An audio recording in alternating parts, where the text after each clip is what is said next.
дар маросими ҳафтаи шаҳид ба хотири гиромӣ дошт аз шаҳидони роҳи озодии афғонистон ки шоми рӯзи сешанбе дар сафароти афғонистон доир шуд, бештар аз ҳама исми шаҳид Аҳмадшоҳи Масъуд ва Бурҳониддин Раббонӣ вирдизабонҳо буд ва аз хидматҳояш дар сулҳи тоҷикон ном бурда шуд. با توجه به این مشترکات و به می روابط نیک و حسنی که دو کشور داره ما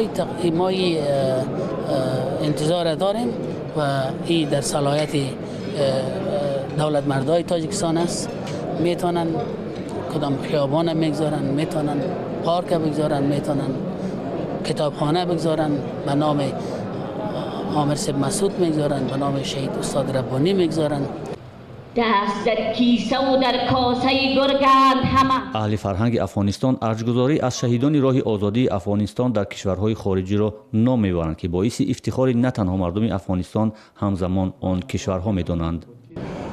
با کشورهای زیادی را دیدیم که یک جایی را مسمى ساختن به نام احمد شاه مسعود. به طور مثال هندوستان میریم خیابان را میبینیم به نام احمد شاه مسعود، یا ایران میبینیم جاده را میبینیم به نام احمد شاه مسعود. افتخار نصیب ما میشه که بله چنین چیزی است.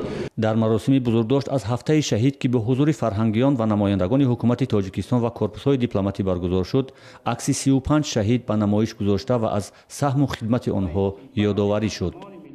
تشبث چنین پیشنهادی از جانب افغانستان صورت بگیرد، از نام سفارت افغانستان مقیم تاجیکستان صورت بگیرد، فکر میکنم که این مورد آموزش بررسی در مقامات ادارتی ما حتما مورد بررسی قرار می آورد و گذاشتن نام شهید احمدشاه مسعود و استاد برهانالدین ربانی به گذشت. چنین یک مراسم چند سال اخیر در هفته شهید شدن دو شخصیت بزرگ و قهرمان راه آزادی افغانستان احمدشاه مسعود و پروفسور برهانالدین ربانی در نمایندگی‌های دیپلماتی این کشور برگزار می شود.